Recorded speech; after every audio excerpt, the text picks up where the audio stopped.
All right. Hello, everybody, and peace of Christ to all of you. Our topic now is about cheating in Islam.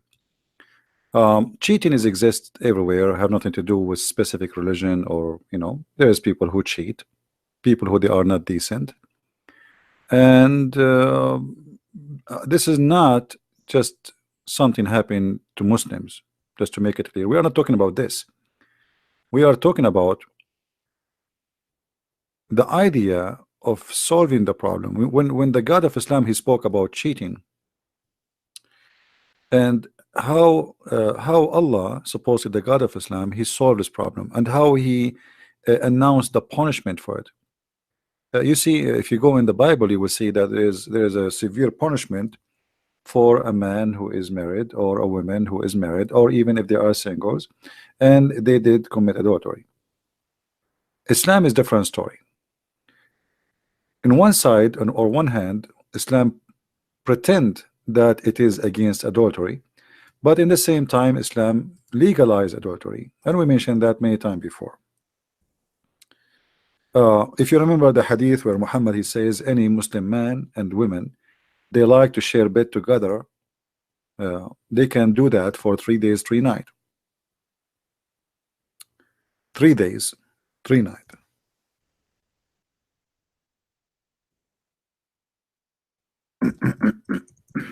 Let us see the hadith.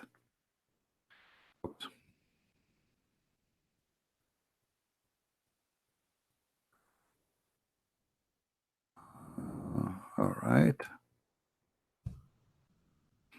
My keyboard is not a friendly Arabic keyboard.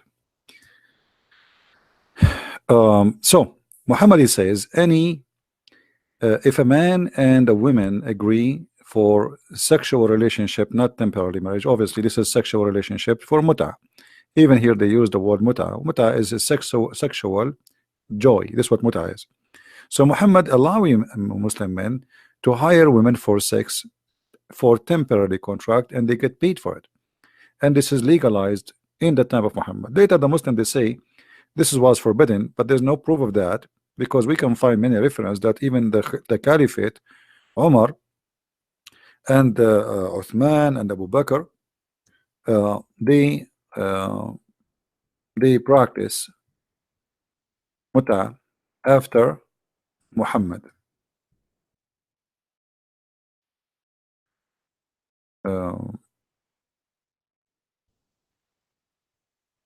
As you see here, we ourselves, we had been benefiting ourselves from the temporary marriage. By the way, it doesn't say temporary marriage, this is false translation, from the Muttah, which is sexual relationship temporarily. You hire a woman, you pay her for sex in the lifetime of the Prophet, and then in the lifetime of Abu Bakr and Umar. So here we go, we have many caliphate come, and including Uthman for sure, and yet the Muslims practicing Muttah. So Islam always claimed that it is against adultery, but the fact Islam legalized adultery. But what you don't know, that Islam legalized cheating. According to the Quran, in order for you as a husband or you as a woman, by the way, the woman, she cannot do anything to her husband. I mean, that's it. You find him sleeping with different women, because even if you bring 4 women, they are witnesses. Their witnessing is not allowed in Islam. You have to bring 4 men.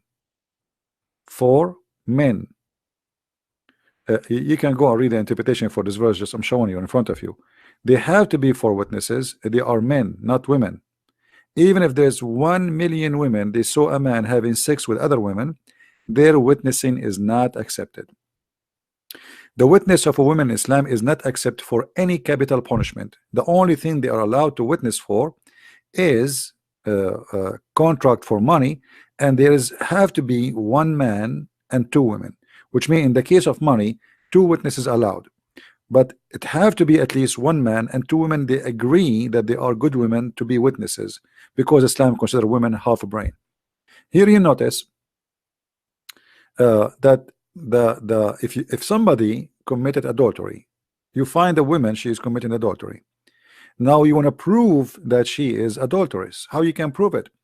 You have to bring 4 witnesses, and this is for the case of any kind of adultery. In this case here in front of us, speaking about women, they are lesbian, where women, they should be jailed until they die. But if 2 men have sex together here, you just beat them with sandals, you don't kill them. But later those are supposedly, according to Muslims, abrogated, but we cannot find the abrogated verses for them. But however, the Muslims accept that the 4 witnesses is valid, and this is what you should do in order to have proof of adultery.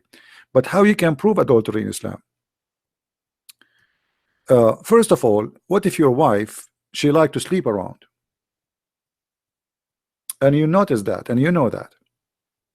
A man, he came to the Prophet and he said to him, my wife does not object anyone to touch her. Touch her here is not about touching, it's about they sleep with her. The Prophet said to him, divorce her if you wish. He said, I'm afraid I will miss her. He said, then stay with her as much as you need to. But the fact, he did not say that. He said, enjoy her the same as the rest. So Muhammad is teaching his men that forget about dignity and forget about honor. And where is Muhammad, the tough prophet who is against adultery? Why Muhammad have no problem that the woman, she is doing that to her husband? Why Muhammad did not get angry and say, bring her to me, and investigate how she is allowing women or allowing other men to play with her? Muhammad, he said to the man, as if he is a hippie from Santa Cruz, California, where the hippie movement started. Okay, well, you like her, and she like everybody to sleep with her, then enjoy her as the rest, so you can share the bed with them, you and her. Okay, we'll have fun. Your wife is a whore. Okay, well, nice to meet her. And what is missing, maybe later he asked him, where you live, where's your house? All right. And the same hadith repeated in many places. It was narrated by Ibn Abbas, a man, he came to the Messenger of Allah, I have a wife who is no one must be beloved of the people to me, but she does not object anyone to touch her. He said, divorce her. He said, I cannot do without her. So he said, okay, stay with her as much as you need to. So here Muhammad, you see, he is very friendly, all right, with the cheaters. Then we go and we find how Muhammad make it so difficult to prove that a woman or a man is cheating. Here a story that a man, he was having sex with the women, and Muhammad required 4 witnesses, as we said, and those four witnesses, they have to testify that they had seen their sexual organ going in and out. And here this is impossible. I mean, this is stupid. This cannot be true. How 4 men, they will see a man doing that and his going in and out? I mean, the guy did not see them. 4 in the same time, like 4 enter the room in the same time. That's impossible. Same time, there's a story, but I could not find it for you in Arabic, but I will translate it for you in English. Maybe that will do. Let us see. Hold on.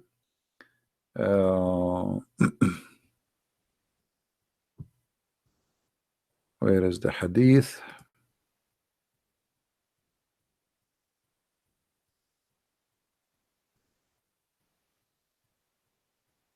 You see, we're trying to make the video short.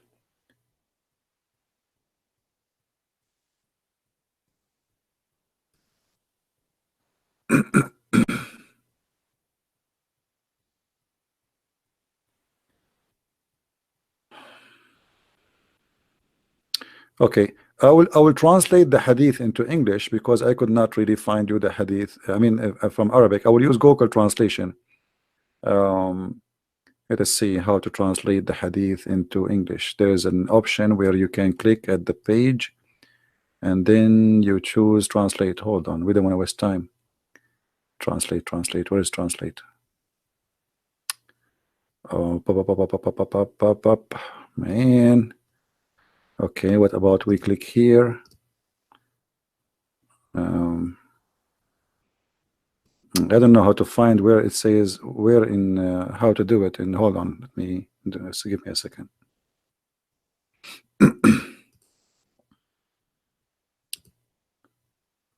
Where is the translation option? Why the translation is not open now? Translate, translate, translate. Where is translate?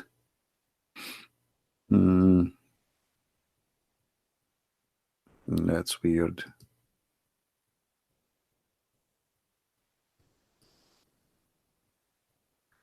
I mean, always translation happened. Now it's not happening. Let us see.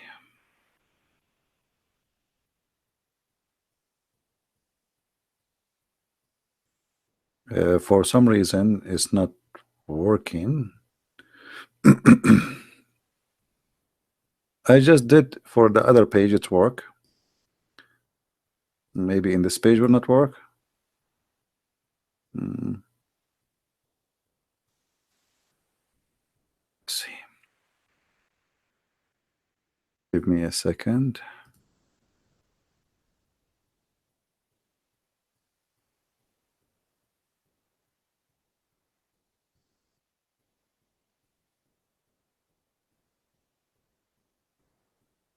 I don't know what happened. It's not. There's an option. Okay, I found it. Hold on. I found the option finally. All right, good. It's here. Translate. All right, bingo. All right. This is the book of Al-Mughni, Tafsir Al-Mughni. And we translated the page as it is from Arabic. This is Google automatic translation. Here you will find that people, they came and they saw a man. Sorry, let me put the screen again. Hold on.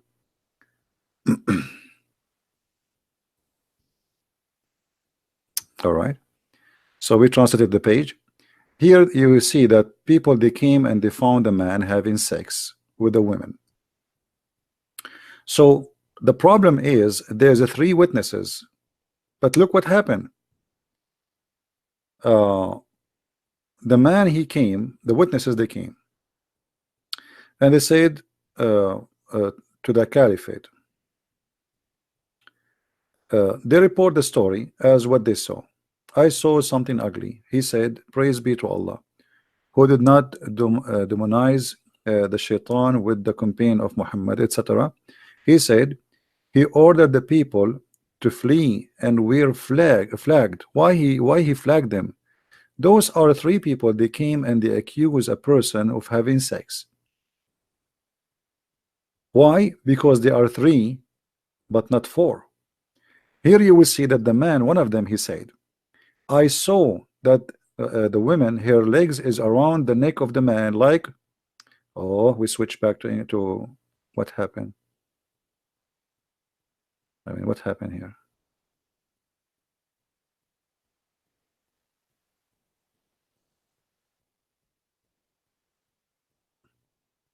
They changed the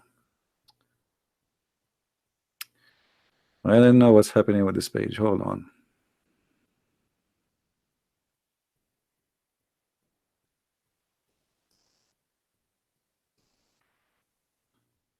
Anyway, one of the witnesses, he said, I saw the man, the woman, her legs around. Let me see if I can find that in where this. I mean, the 15 minutes is gone and we are not done.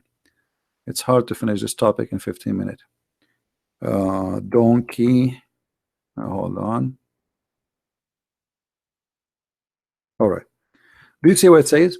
The man, the one, the where they were flagged, the witnesses. One of them, he says, I saw her legs above his neck, as if they were the ears of the donkey, and I do not know what is behind it.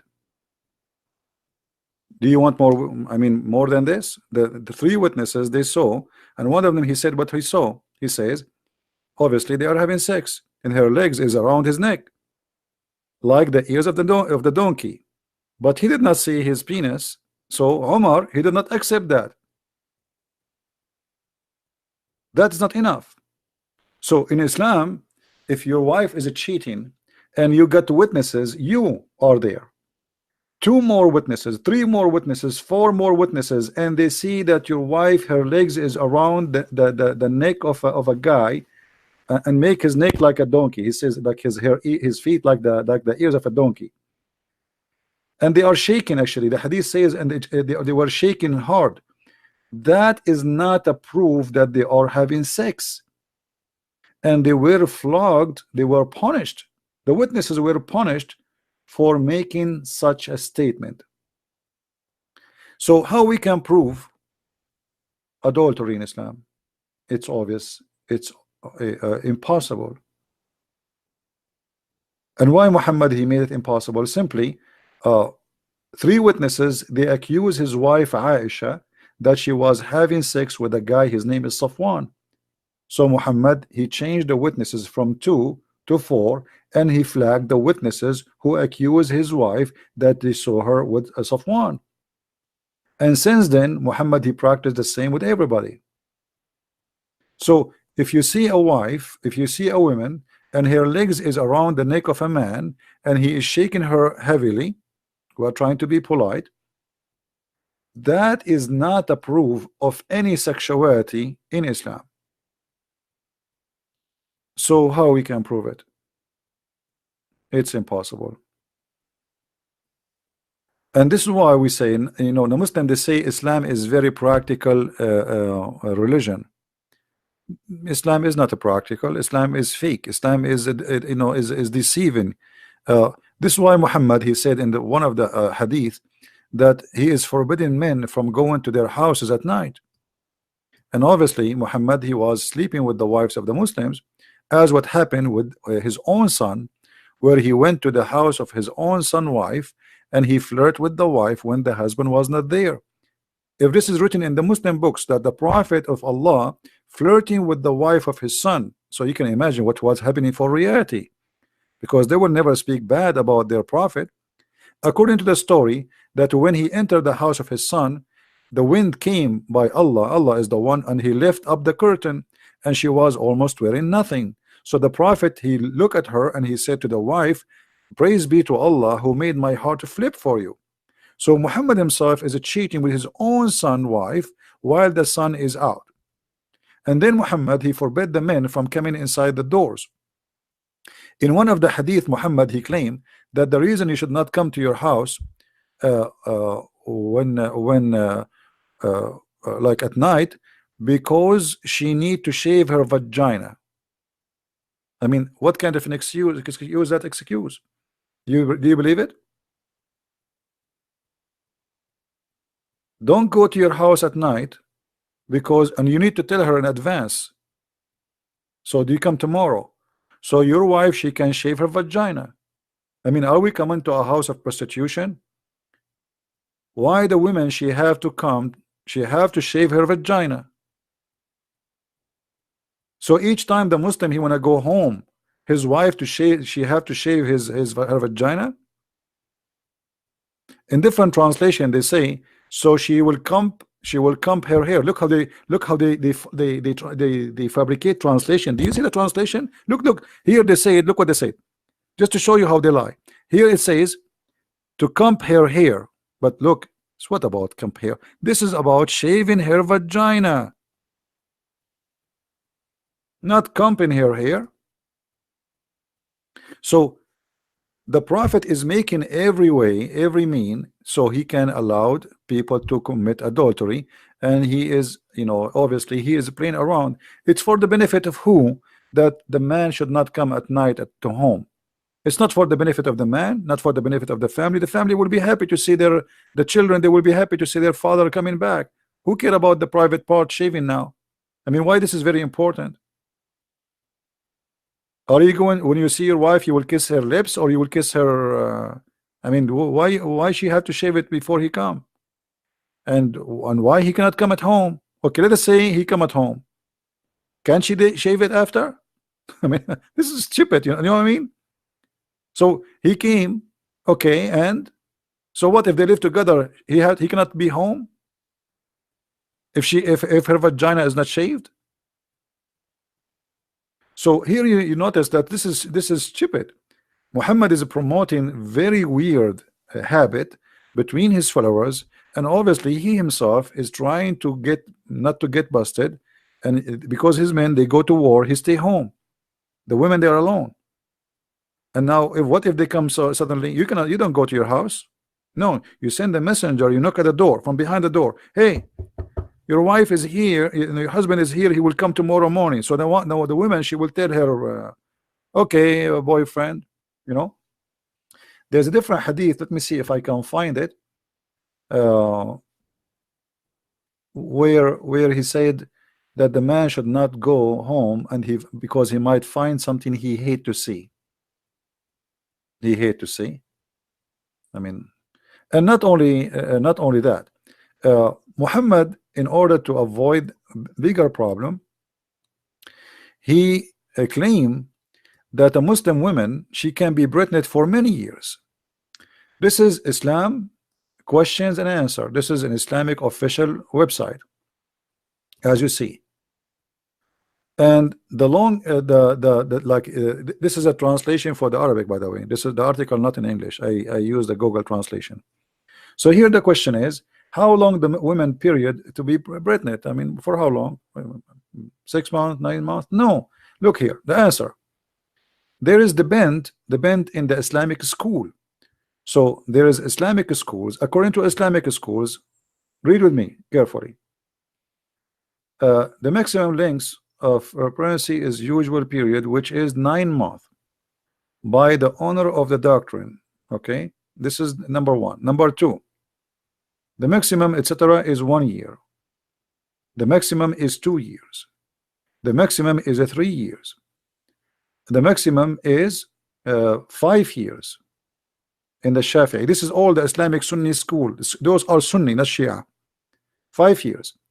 And then Imam Malik, the Maliki, the Muslim Sunni, they are 4 sect. 4 major sect, we can say. So for Shafi'i and Hanbali, your wife, she can deliver a child after you divorce her 5 years. I mean, imagine you divorce your wife, or let us say you go away to a different country, you immigrate to America, you cannot bring your wife, and now your wife, she call you after 4 years or 5 years, and she say, hey, I got you a son. He cannot say this is not my son. If he is from the Islamic Shafi'i sect or Hanbali, he have to agree. All right, because it says here 4 years and the Maliki 5 years. Okay, and then here other school it says 6 years, and then other school says 7 years, and then I mean and then the number keep going until it says 10 years. All right, so here you will see the whole article talking about all those reference and all about why it is 10 years and 4 years and 6 years and etc. So how in the world we can prove adultery? We have to bring 4 witnesses if she is having sex, and if the woman she deliver a baby later, even if the husband he die after 3 years, still she can be delivering a baby and nobody can accuse her of being cheating. So what kind of religion this religion is? There's a woman in Sudan, she was accused of adultery, and the lawyer, he is very well educated, in the court of the Sharia, he said, well, according to the sect, according to our sect, according to our religion, the woman, she can be she can deliver baby from her husband even after many years after his death. She is a widow, so you cannot accuse her of being adulterous. You have no witnesses, you have no proof, and the only thing against her that she deliver a baby. But as you see, that a woman, she can be still carrying a baby from the same man who died 7 years ago. So when we talk about Islam, we are talking about something crazy and something beyond imagination, nothing logical, and this is what they call Islam. Imagine you divorce your wife 4 years ago, 5 years ago, 7 years ago, 10 years ago, and then she call you and she say, I have a son from you. Imagine you go, your wife, she live in Indonesia, and you live in Australia, and you never saw her for 7 years, yet she can still claim that this is your son. So Muhammad, he made cheating legal and proving of a cheating impossible. And you can get away with the cheating very easy. So I believe strongly Muslim, they claim that Islam is a very strict. Islam is very hippie. It is literally a hippie. You can have sex with 4, and you can divorce them and get brand new wives every day if you want. There's no limit. There's no limit. But you cannot have more than 4 in the same time. That's it. But you can divorce the same 4. You can divorce them, and you can marry 4 now. You can divorce them after 15 minutes and marry new 4 after 15 minutes. As long as you have money, you can afford it. There's no limit. It's a hippie religion. And then all kind of relationship is accepted. So how we can believe that Islam is a religion and Islam teaching good ethic if Muhammad himself was a cheater? I'm not going to keep the video longer because we are trying to keep it short. Please don't forget to download the video and share it with your friends. Thank you very much for being here, and see you soon again. Bye-bye. Thank you.